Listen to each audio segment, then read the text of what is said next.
B. Collins. Peter B. Collins, News and Comment. It's Tuesday, April 14th, 2020. Ordinarily, I'd remind you that tomorrow is the deadline to file your income taxes, but it's been delayed, and even the payment part is delayed 3 months. But I've been a good boy this year. I got my taxes in. The accountant is filing them on time, and I am expecting a good little refund.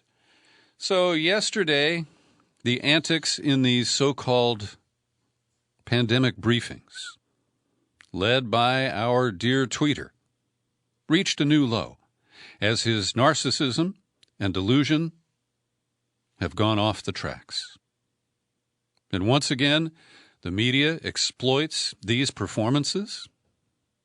Now, they didn't all carry it to the final minute, but they will break into their programming, at least the cable channels, and bring us the buffoonery of the day, including a propaganda video that was played by all the cable channels,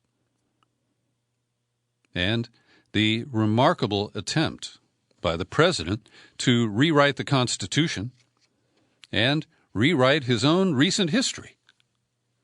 So let me set this up, because the corporate media here in the United States does dutifully report what Trump does. But the framing of these remarkable performances is captured best today in unsigned two pieces at The Guardian. They're based in Britain. Here's one. A toddler threw a self-pitying tantrum on live television Monday night. Unfortunately, he's 73 years old, wearing a long red tie, and running the world's most powerful country. They forgot about the spray tan and the comb-over. Donald Trump, starved of campaign rallies, Mar-a-Lago weekends, and golf, and goaded by a bombshell newspaper report, couldn't take it anymore. Years of accreted grievance and resentment towards the media came gushing out in a torrent. He ranted, he raved, he melted down, and he blew up the internet with one of the most jaw-dropping performances of his presidency. This was, as he likes to put it, a 10. Trump's Easter had evidently been ruined by a damning 5,500-word New York Times investigation showing that Trump squandered precious time in January and February as numerous government figures were sounding the alarm about the coronavirus. Now to the second separate piece. Donald Trump has declared in a White House briefing that his authority is total when it comes to lockdown rules during the coronavirus pandemic, and he denied that he was weighing firing Dr. Anthony Fauci.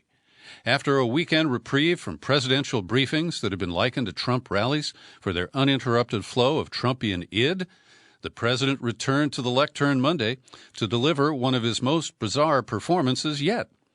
He played a campaign video produced by White House staff in a possible violation of election laws, and the video highlighted the media's downplaying of the coronavirus crisis in the early stages.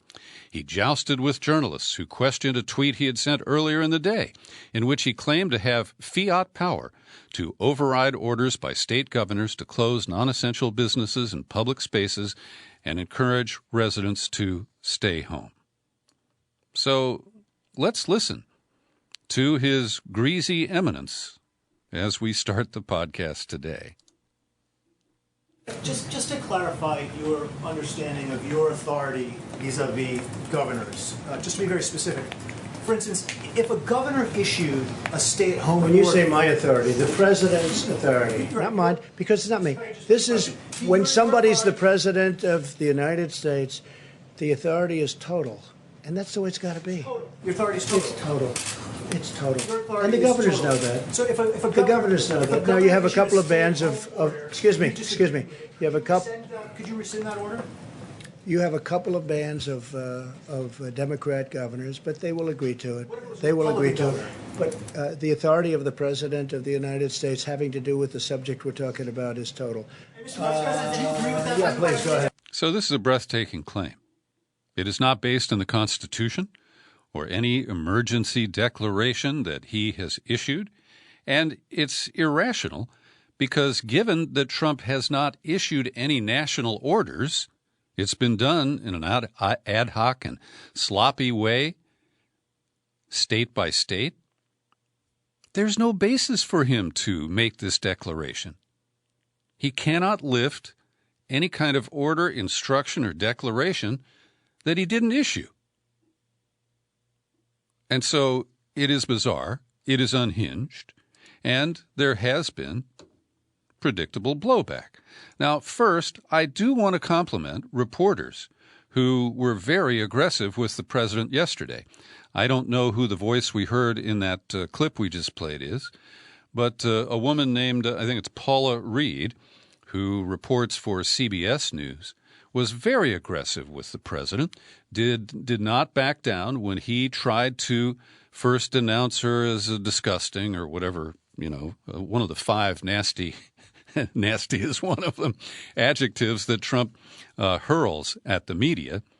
But she did a great job in pressing him on this claimed authority and on the timeline that was rewritten in the video that we'll talk about in a moment in an attempt to rewrite the recent history and just claim all success for Trump and his fumbling administration.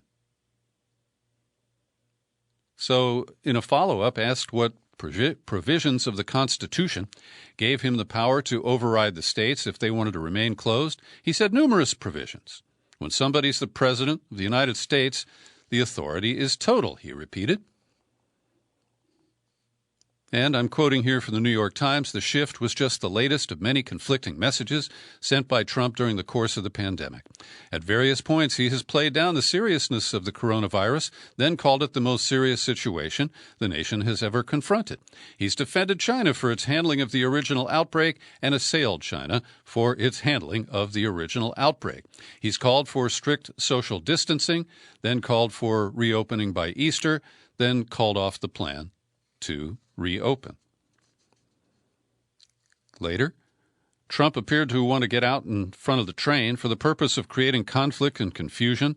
Some in the fake news media are saying that it is the governor's decision to open up the states, not that of the President of the United States and the federal government. Now, this is what ignited. This is what was an attempt to put out the fire with gasoline, a Monday morning tweet.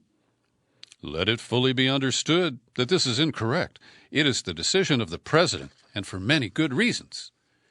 And, of course, he senses that if he can pose as the man who made the decision to, what, as they say, reopen America, that this can bolster his reelection prospects with his idiot followers. And the article here, this is again the Times, less than 24 hours before his decision by me tweets, he was still putting the onus for the pandemic response on the states. Governors, he tweeted, get your state's testing programs and apparatus perfected. Be ready. Big things are happening. No excuses. The federal government is there to help. We are testing more than any country in the world. Also, gear up with the capital F, capital M face masks. This is a man who believes that his followers will accept whatever he has last said to be the enduring truth and something that was accurate all along. These are the delusions that I speak of. And then he attacked governors Monday evening. Many of them didn't do their jobs, he said. We helped some of the ones who didn't know what they were doing. So on the one hand, his message all along has been to governors, you're on your own. Get your own face masks, get your own testing gear. And he's the one who made the claim that anybody who wants to can get tested. But that falls to the governors to execute. And he doesn't provide the means to do that. So, predictably, governors didn't take this too well. Despite later saying that he doesn't want to fight with the president, Andrew Cuomo, governor of New York, said, we don't have a king, we have a president. He warned that if Trump tried to force an economic reopening on the states, it could lead to a constitutional crisis like you haven't seen in decades, where states tell the federal government, we're not going to follow your order. So Cuomo on the East Coast is forming a kind of casual alliance with the governor of Connecticut. That's Ned Lamont. I met him when he was running against Lieberman for the Senate eons ago. And Lamont told CNN that verbal hand grenades from Trump should not distract from a lot of other good work that's going on. So New York, Connecticut, New Jersey, they seem to be looking at a plan to get on the same page whenever the limits are lifted.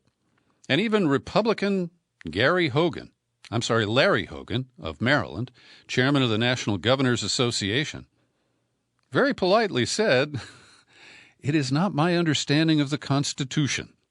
Governors made decisions to take various actions in their states based on what they thought was right for their state, based on the facts on the ground, talking with doctors and scientists. And I think individual governors who made those decisions will have the ultimate decision about what to do with their states." So there's a great analysis of the legal issues here in the Washington Post today. And its headline, Trump says his authority is total, constitutional. Experts have, quote, no idea where he got that. So Trump later, I'm picking up in the article here, he said, when somebody is president of the United States, you heard the clip, the authority is total. That's the way it's got to be. It's total. The governors know that. The local leaders can't do anything without the approval of the President of the United States.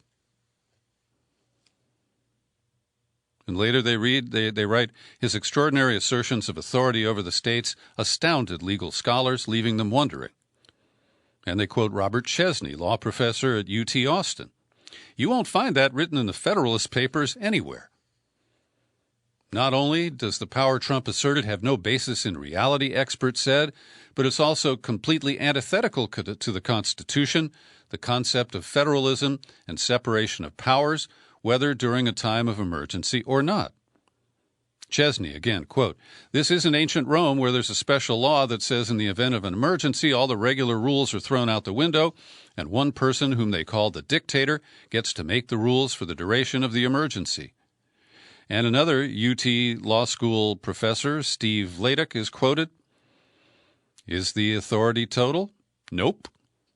That would be the literal definition of a totalitarian government. And get this. Even Dick Cheney's little girl Liz, congresswoman from Wyoming, and a predictable lackey for the president, she put up a tweet that simply quotes the 10th Amendment. Beginning with her view, the federal government does not have absolute power. And the 10th Amendment is pretty brief here. The power is not delegated to the United States by the Constitution, nor prohibited by it to the states, are reserved to the states respectively or to the people. And, quoting another Texas law professor, this one Josh Blackman at South Texas College of Law in Houston, he said that if Trump were to call up Cuomo tomorrow, order him to send everyone back to work, Cuomo could easily tell him to get lost. And that would be his prerogative. The federal government can't give orders to governors. That's a very simple fact of life. And despite being a former governor of Hoosierland, Mike Pence falls in line, kisses Trump's ass. He backs the president. So there is no basis for this claim, and as I pointed out, it's just fundamentally irrational because he cannot assert authority that he didn't exercise. That is, he can't cancel something that he didn't initiate. And another quote from Professor Chesney, on the one hand, we shouldn't freak out over every blustering claim of power he asserts, but on the other hand, there's something very harmful in failing to rebut these claims every time they happen. And here in California, Governor Newsom has set up a similar alliance with the other coastal governors. I think it's Kate Brown of Oregon and Jay Inslee of Washington State. And Gavin Newsom has been pretty careful not to poke the bear. And so he just ignores him and announces that he's supposed to put public a new plan. I haven't seen it so far today, but it's promised for today, on how California will emerge from its shutdown. So then there was the video that was prepared by Trump's former golf caddy, who's now the social media director in the White House. So this is arguably a campaign piece because, well, it fudges the truth and it falsely promotes the talking points that aren't true of this administration. And the best takedown I've seen is Robert Mackey over at The Intercept.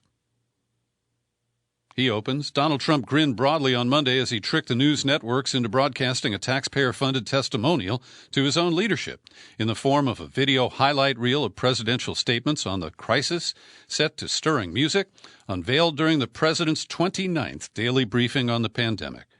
And I'll add that I think the estimate is that he has been given more than 40 hours of free broadcast time.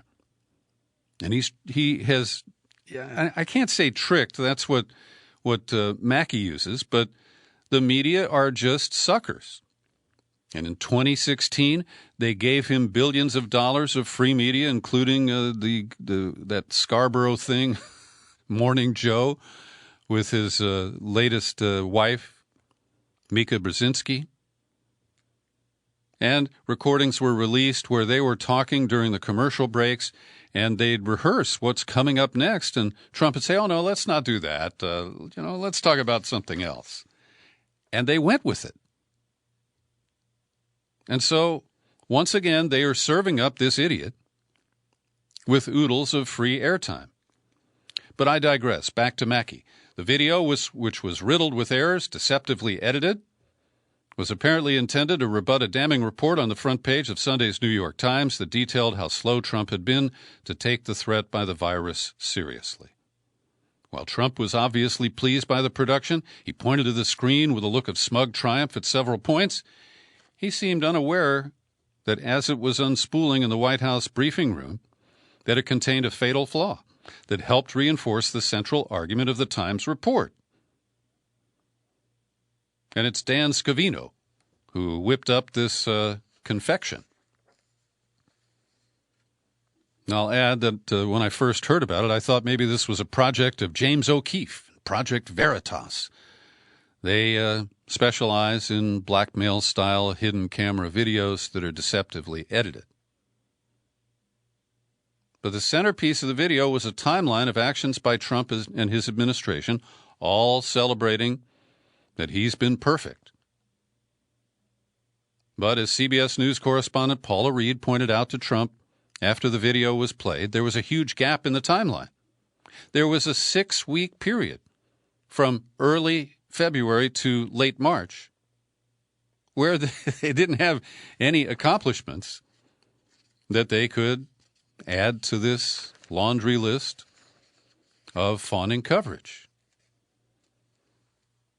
And so Trump, of course, attacked her as so disgraceful. And he kept trying to overtalk her, and she did not back down. She said, right now, nearly 20 million people are unemployed. Tens of thousands of Americans are dead. How is this sizzle reel or this rant supposed to make people feel confident in an unprecedented crisis? Good for you, Paula Reed. And then he created this straw man. Instead of talking about that gap period, February to mid-March, he touted his actions back in January. Shutting down China is the way he likes to talk about it. And the straw man, you could light a match and incinerate him in seconds. But he basically argued with a claim that had not been made.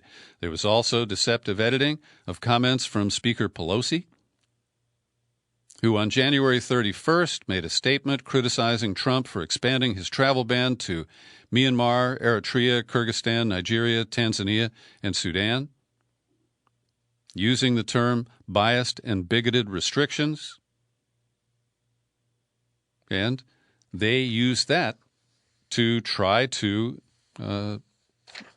claim that she was criticizing his so-called shutdown of travel from China, which wasn't really a shutdown because it's been shown that at least 40,000 people traveled mostly to L.A. and San Francisco with no observation, examination, or testing when they landed.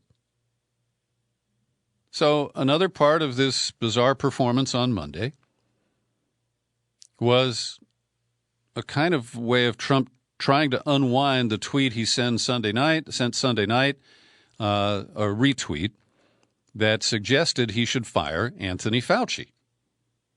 And by the way, I think Fauci has done an incredible job under the circumstances, but he's not a hero to me. He's a guy that takes his job seriously and does, I believe, base it on science.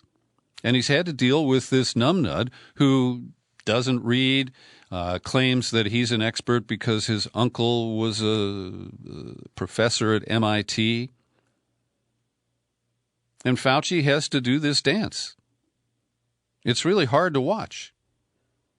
But on the Sunday shows, Fauci had made some comments saying, well, yeah, obviously, if we had taken the social distancing moves and the other measures earlier, fewer people would have died.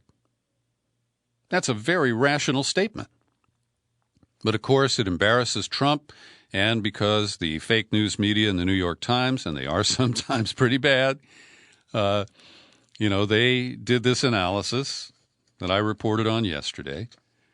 So early, before he unveiled the video and further attacked the media, Trump allowed Dr. Fauci to come out on the stage. And Fauci chose his words very, very carefully.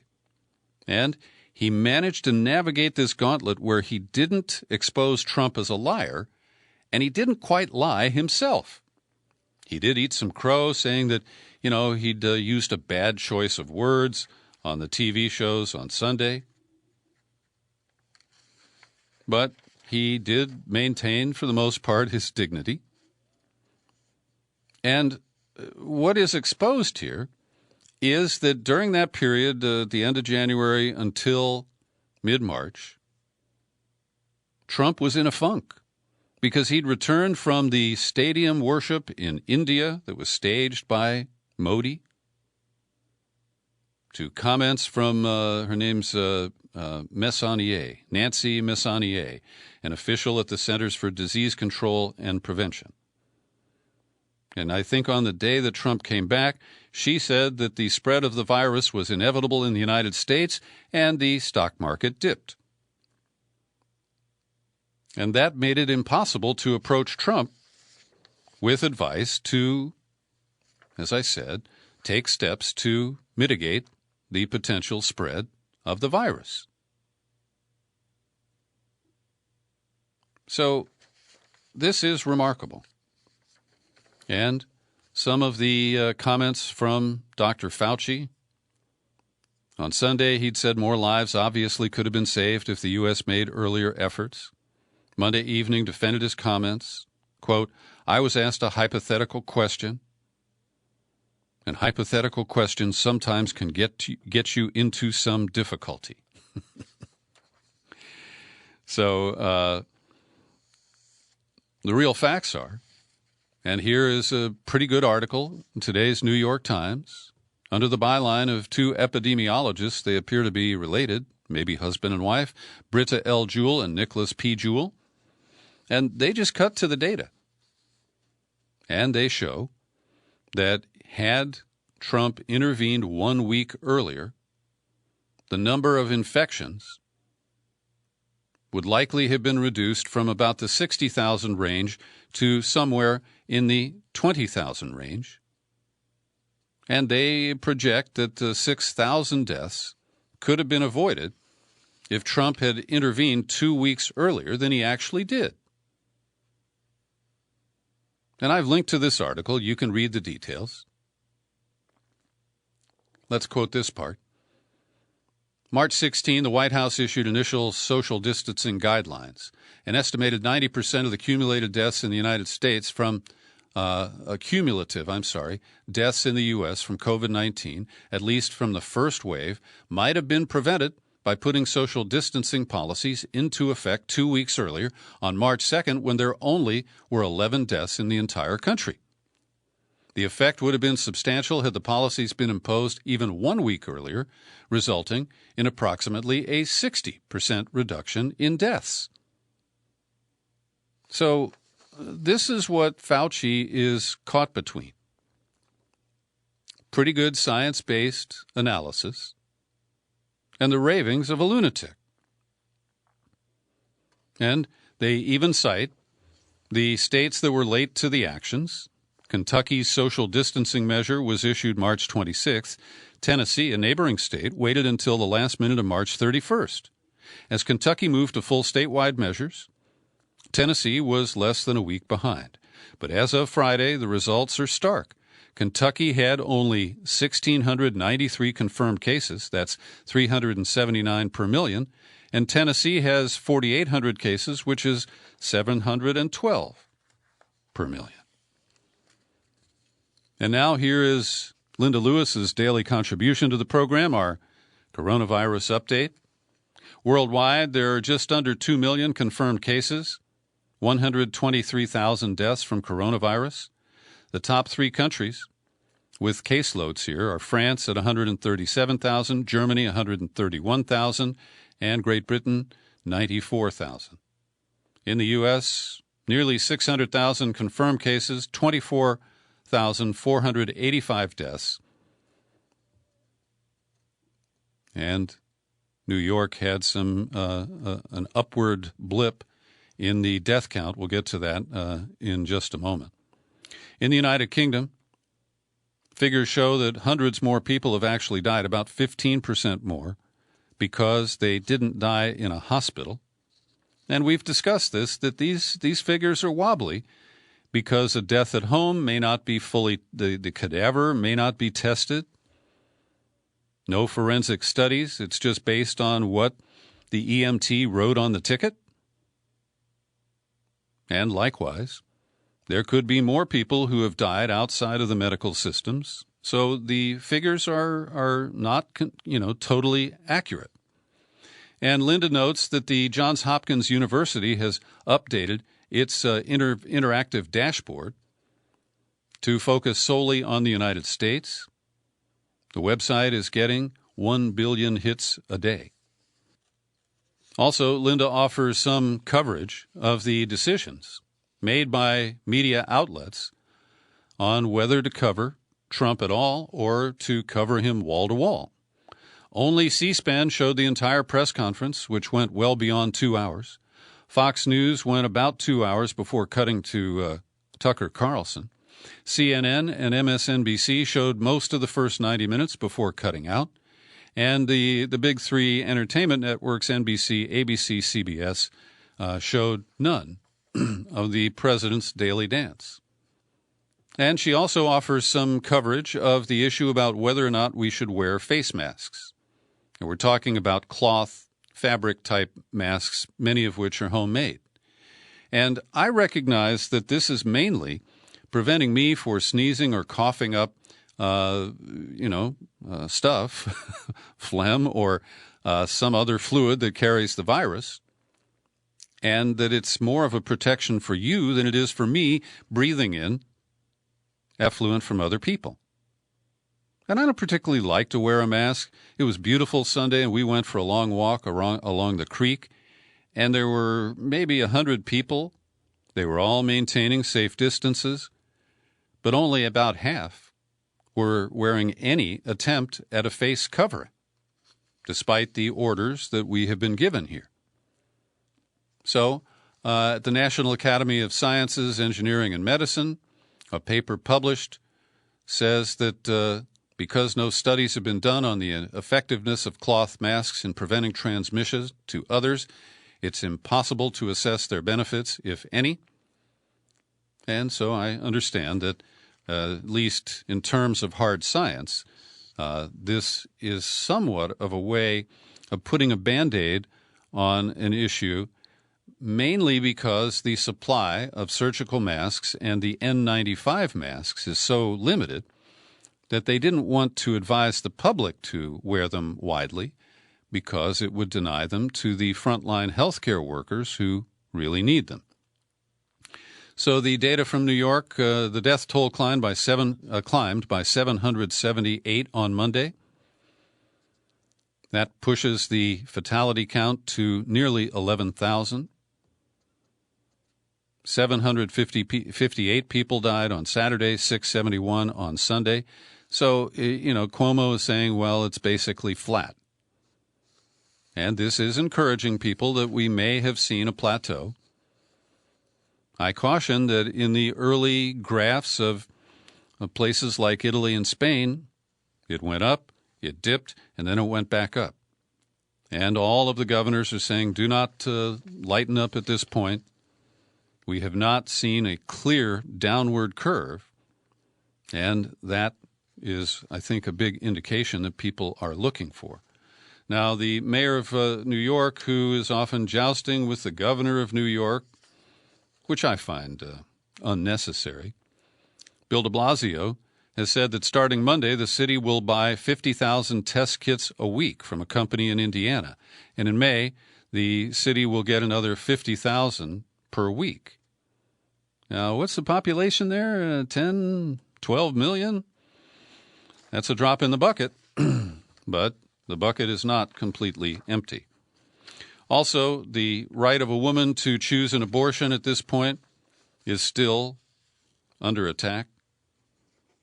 And 7 states have taken measures to stop abortions during this period. Now, most of those have been overturned by federal courts. And Texas, which has been the front line of all this, they suffered a reversal at the Fifth Circuit in New Orleans yesterday, but only a partial one. The court relented, reversing itself on medication abortion. That's abortion pills. And they're now saying that that's okay, but a surgical abortion is not. And it's anybody's guess what the Supreme Court will do when, I was going to say, like King Herod, splitting the baby, but I think that's a little tasteless, so I'm not going to say that. But this way of parsing the language of Roe versus Wade, which didn't know about pharmaceutical abortion at the time it was written. Well, can we rely on the Roberts Court with the addition of Gorsuch and Kavanaugh? No, we cannot. White men will insist that women give birth. And in the Times today, there's a heartbreaking profile of a 31-year-old mother in Houston. She already has 3. She's lost her job. And she says, I can't handle another baby. I just know. I know physically, emotionally, financially. But the pro-birthers in Texas, all white men, insist that they decide that she must carry that baby and deliver it. And, of course, they will offer no support for her or that child should she be forced to carry to term. Wanted to correct a mistake I made yesterday. I was discussing the shutdown of the Smithfield pork processing plant because so many of the workers have tested positive, and I placed it in Iowa. It's actually in Sioux Falls, South Dakota.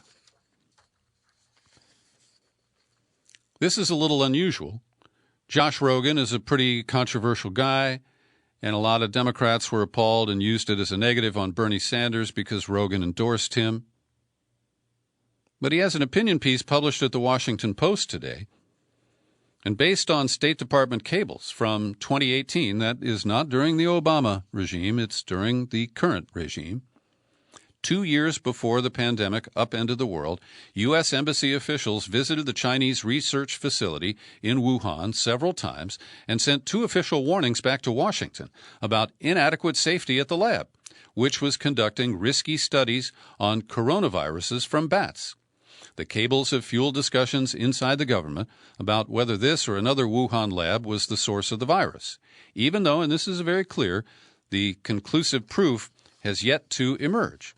Now, I don't object to this kind of coverage, particularly when early in the article it says, we don't really know.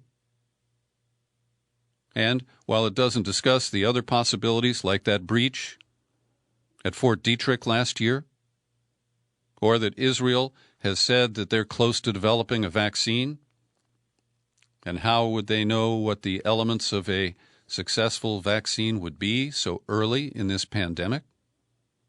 And again, I raise these as open questions that need to be studied. But so does the safety and the potential origin at the laboratory in Wuhan.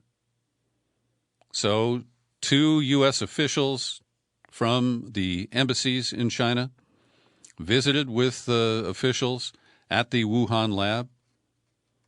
In November 2017, a team there had published research showing that horseshoe bats that they had collected from a cave in Yunnan province were very likely from the same bat population that spawned the SARS coronavirus in 2003.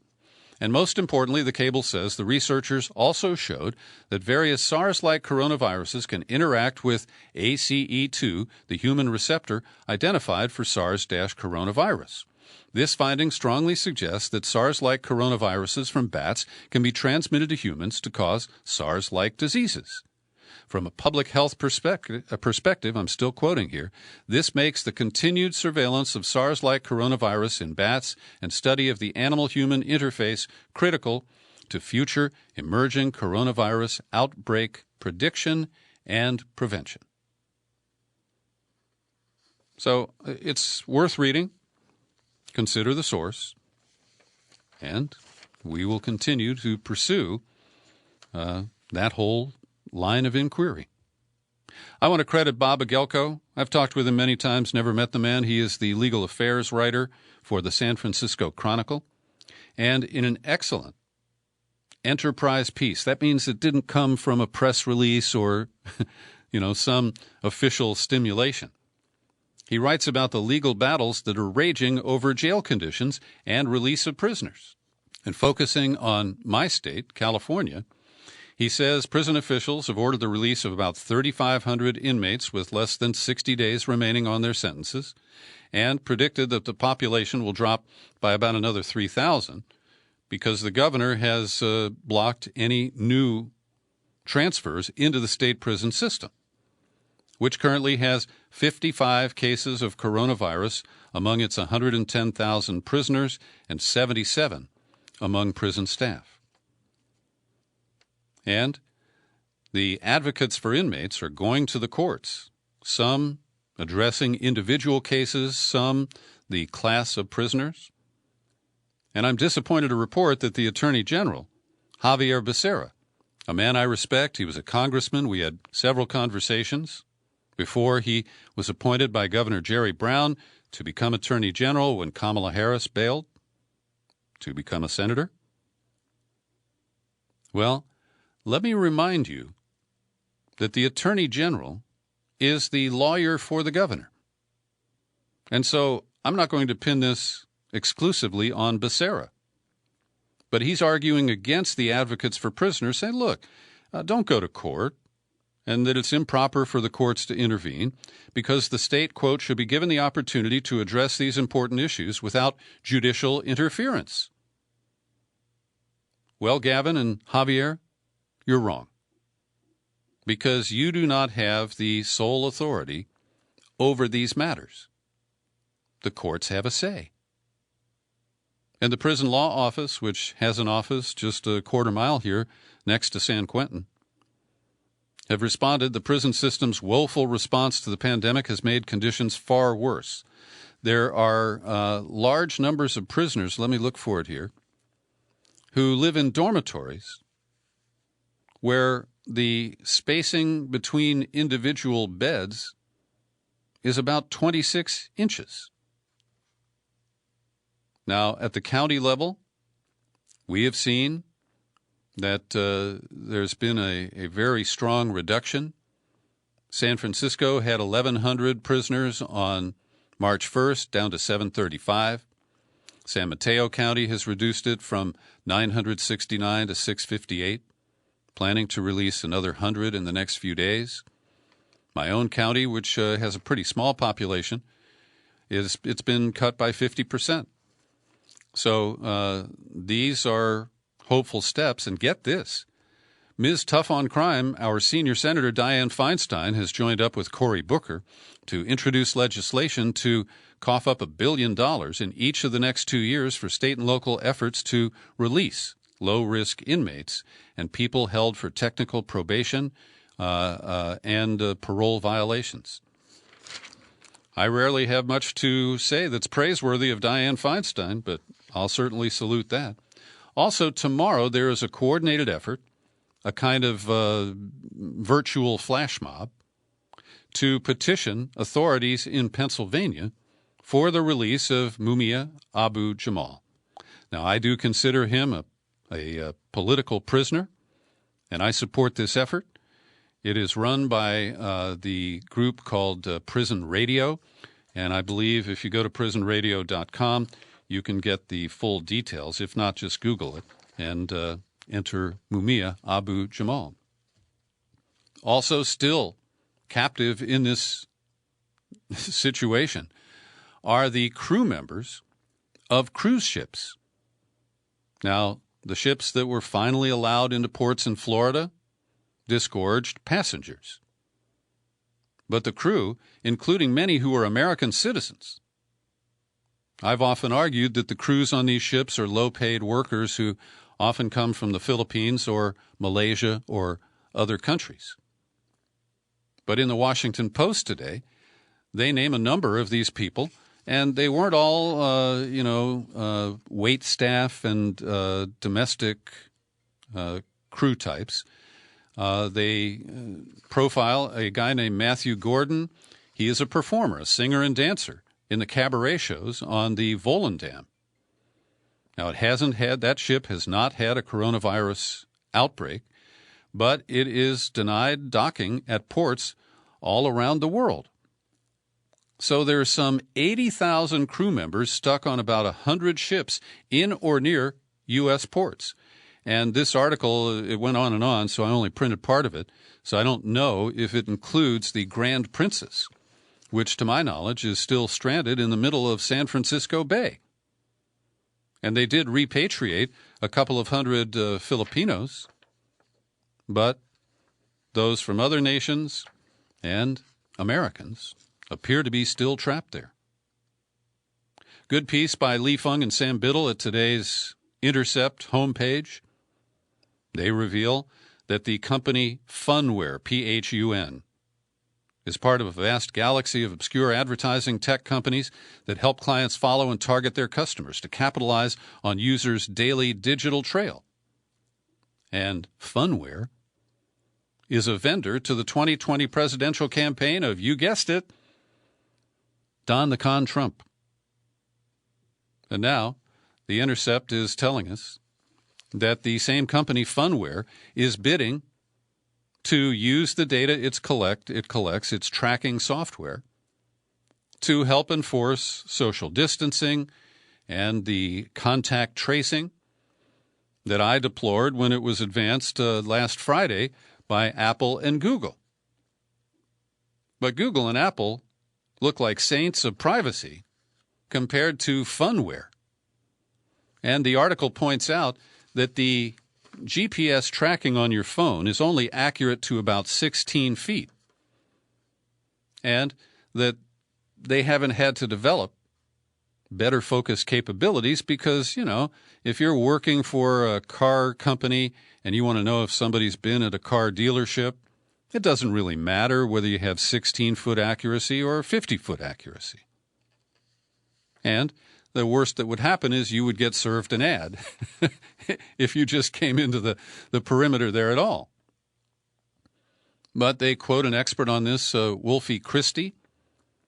Location data collected from smartphone apps without the user's knowledge is in many cases not just flawed and biased, but even fraudulent. Mobile data brokers who claim to have data on the movements of everyone are mostly overselling their capabilities. And the article points out that one of the people who escaped from Cambridge Analytica, the company, that abused the access to Facebook data in the 2016 Trump campaign. Her name's Brittany Kaiser. And it was reported that she joined the corporate board of Funware but has denied it. So we can't really know.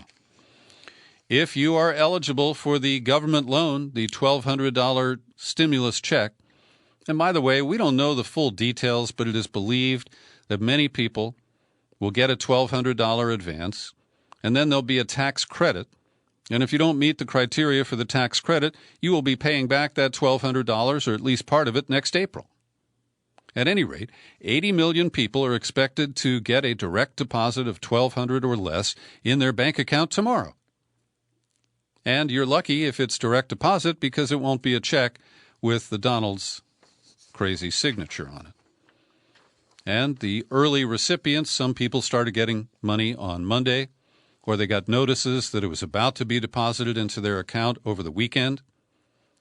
Well, individuals earning up to $75,000, basically on your 2018 tax return, will get $1,200.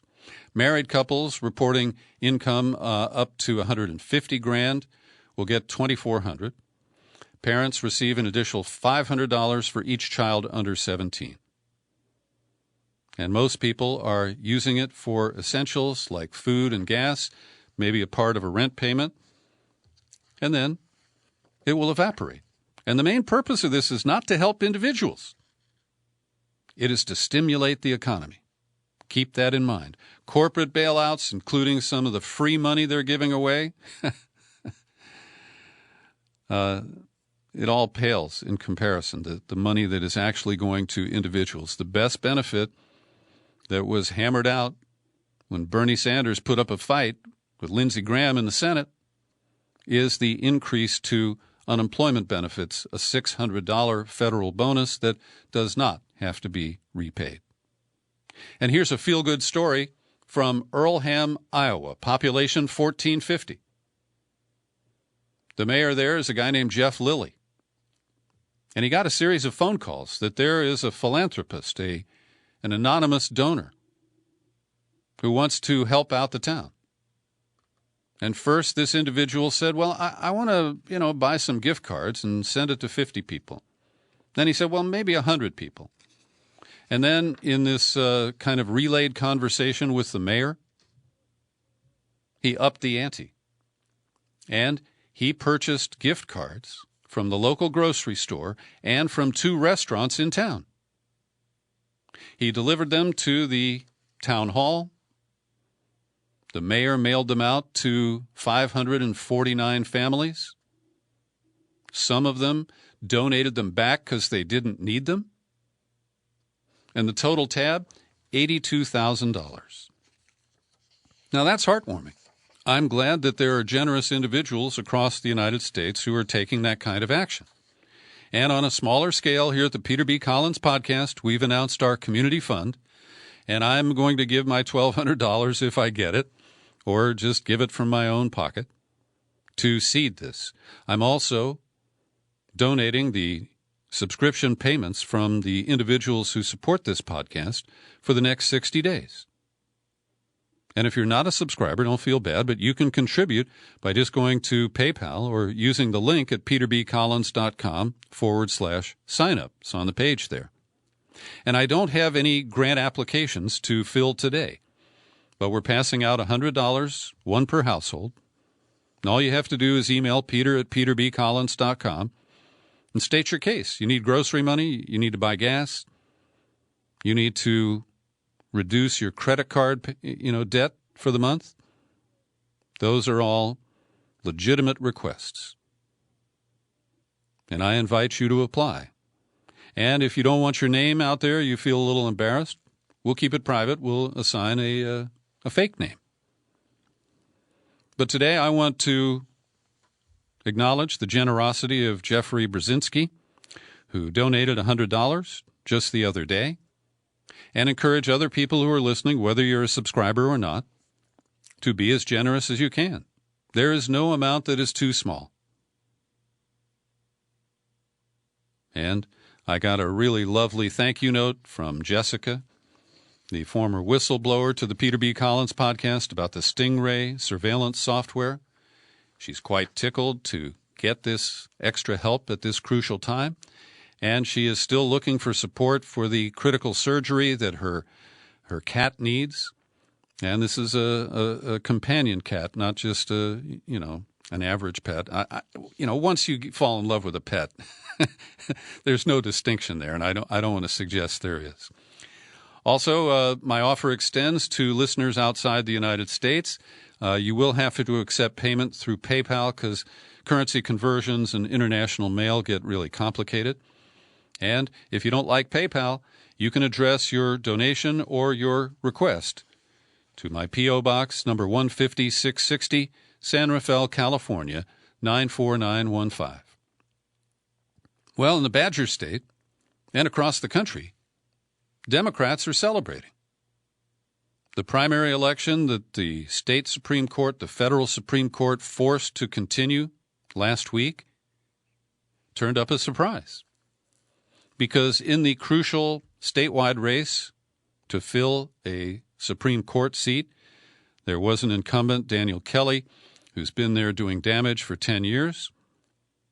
He was endorsed by Trump, and he was defeated by 11 percentage points by the Democratic challenger, Jill Karofsky.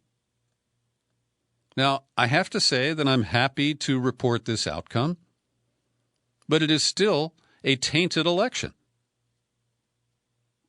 All of the results should be thrown out, I'm sorry to say, if we're going to be honest about election integrity.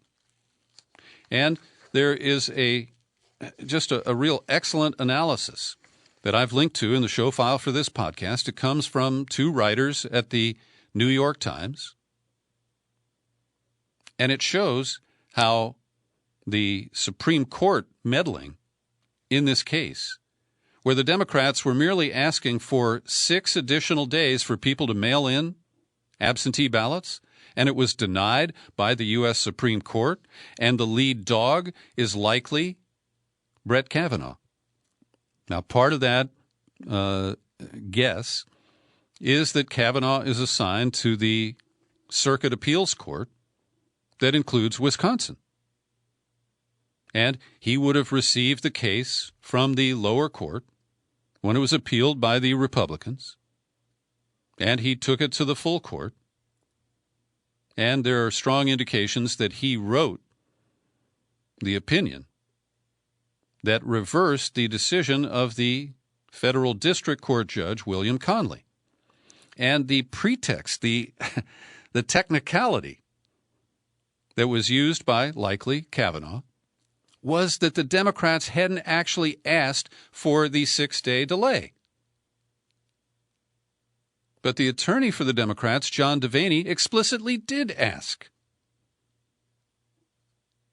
And this is similar to Citizens United, where the case before the court was broadened by the court so that it could allow corporations to contribute to candidate elections.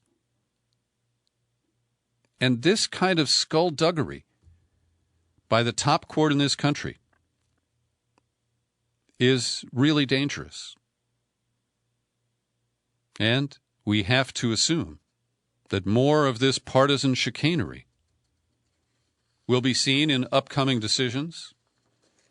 The way they have tilted and allowed Trump's travel ban, for example, to go into effect as they wait for the process of it to come up before the Supreme Court. Well, they're not going to overturn it.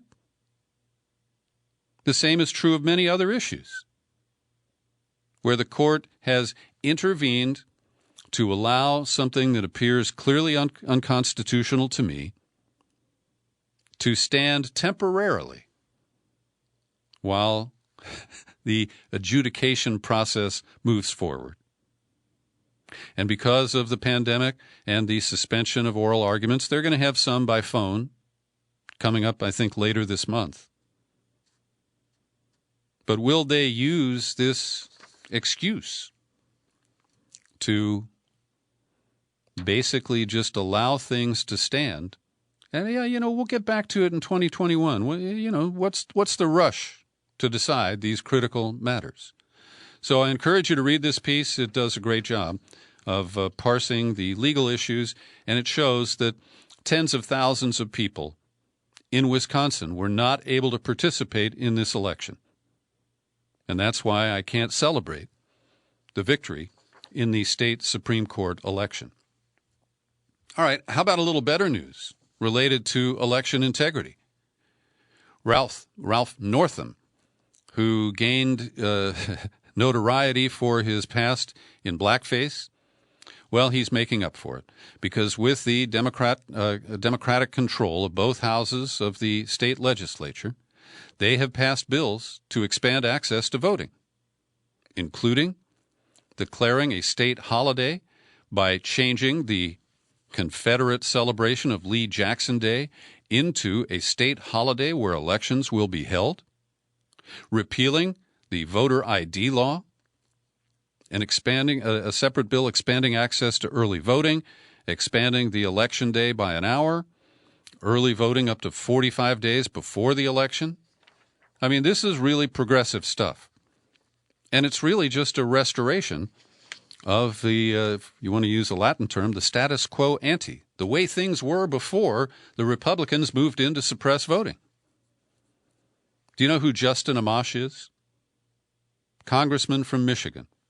He bailed on the Republican Party and is now an independent. He is being wooed by the Libertarian Party to run for president. And he could be a useful wedge who would siphon votes away from Donald Trump and enable Joe Biden to limp over the finish line. So I'm going to watch this very carefully. I have praised Congressman Amash on certain occasions when he has stood firmly for the Fourth Amendment. But beyond that, he's a movement conservative, and I don't align with his views in very many other matters. He's also a war powers stickler. And he and Tom Massey, the Republican from Kentucky who pissed everybody off by trying to block the voice vote to pass the $2 trillion corporate bailout in the House, they are allies in many cases. So we will watch this, and it could be a way for people in safe states like California, and I'm thinking about moi, to cast a protest vote in November. Well, it's not a surprise. Today, by video, Barack Obama finally endorsed Joe Biden for president. And you got to say that Obama is an incredible performer. He is so slick and smooth in selling castor oil to people who want a chocolate sundae. But before he, explicitly endorsed Biden, he praised Bernie Sanders, calling him an American original, a man who has devoted his life to giving voice to working people's hopes. He said, join us, join Joe. And yeah, this is going to unify the Democrats to some extent. I think there's some Bernie supporters who will say, oh, well, I can't possibly do anything that would support Trump. But this, of course, reveals more of the so-called hidden hand. The curtain is up on the role that Obama played in getting Pete Buttigieg and Amy Klobuchar, followed by Mike Bloomberg. They all got out of the race just in time for Super Tuesday, and it really did shift the momentum away from Bernie and toward Joe. And I consider it election meddling by an American. You can't blame Russia for this one.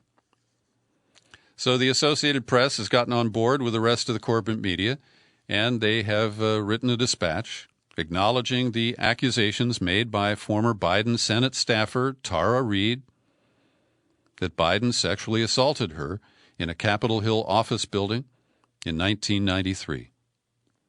And the report's fairly flat in its tone. It quotes the total claims of innocence issued on Biden's behalf by his campaign staff at the same time that it details the accounts of Tara Reade. And so, it's based on the news hook that last Thursday, Reade filed a complaint with the Washington, D.C. police, and that is the reason that this is now a reportable event. And there was obviously a blackout to protect Joe Biden that extended for weeks. And I want to recommend this commentary published in The Guardian today under the byline of Jessa Crispin. And she is a longtime writer, a feminist. And she says we need to talk about Biden's sexual assault accusations, not celebrities feuding. Now, because I don't spend any time on Twitter, I'm oblivious to what she's first covering here. She says, at first the conversation was, why is no one talking about Tara Reade's accusations of sexual assault against Biden? Then somehow it changed to, did you hear about the Twitter war between Rose McGowan and Alyssa Milano about Tara Reade's accusations of sexual assault against Biden? And Crispin notes, somehow we skipped over the part where we actually talk about Tara Reade's accusations of sexual assault against Joe Biden. And I think she makes a very persuasive argument that Reade has been vocal about her difficulty in getting attention and assistance regarding her allegation. That the New York Times last weekend, it actually was on Monday, released an well, it's in the Monday paper, let me be clear, it was on the website Sunday, released their investigation into Reade's claims, which found support for some of what she said. That she was punished and ultimately pushed out of the office right after the incident. Interns who worked with her confirmed that she was suddenly just disappeared. And Crispin writes, what remains is the usual he said, she said murk, which allows people to use the same story to confirm wildly different beliefs. If you think Biden is a creep, the small bits of support to Reade's harassment and assault claim will confirm that. If you think Biden is above reproach, you'll find the lack of eyewitness testimony proof that he's a good man. But being ignored has to be better than this being helped. And her visibility expanded by some decade-long feud between a couple of rich celebrities. Both McGowan and Milano claim to be advocates for survivors of sexual violence. Neither one of them seemed to be able to do much to help Reade or Biden get the due process that Milano now so wholeheartedly believes in. And so this is, I'm jumping to the last part of her article, this is what happens when the attention economy takes over matters of real importance. When the squabbles of the rich and privileged suck up all of the air, it's hard to have anyone hear you. When you try to talk about how maybe it's bad that Time's Up and Biden's campaign share the consulting firm SKD Knickerbocker, and maybe that has something to do with Reade's inability to retain affordable counsel. Good for you, Jessa Crispin. And finally, I want to recommend a very well-written piece. It misses the mark in a couple of cases, but Politico has published a piece under the byline of Holly Otterbein that breaks down the failures of the Sanders campaign and the way that staffers and advisors try to persuade Bernie to take off the gloves, to criticize Joe Biden instead of giving him a pass. And that despite that strong advice, Sanders was not willing to take off the gloves. The quote that headlines it, no one went for a knockout blow. Because Bernie was too pure, too unwilling to get down in the dirt of a political campaign. And so I recommend it. I'm going to discuss some of these things in an in-depth interview that I hope to post for you Thursday or Friday with Norman Solomon, the progressive activist who was long a Bernie Sanders supporter and did the autopsy on the 2016 campaign together with other progressive Democrats. Thanks for listening to my daily news and comment podcast. You're free to share it all over the dang place. You'll find it on YouTube. And I remain Peter B. Collins. Happy trails to you until we meet again. happy trails